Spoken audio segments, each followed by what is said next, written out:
దావీదు పాపము దేవునికి తెలియదా?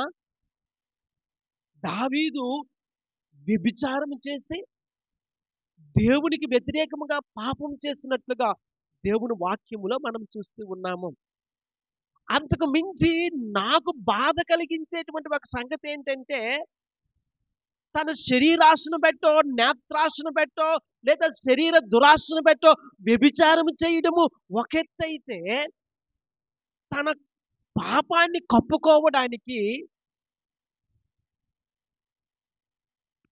బెత్షెబా యొక్క భర్తను ఊరియాను చంపించడము మహా బాధను కలిగిస్తా ఉంది.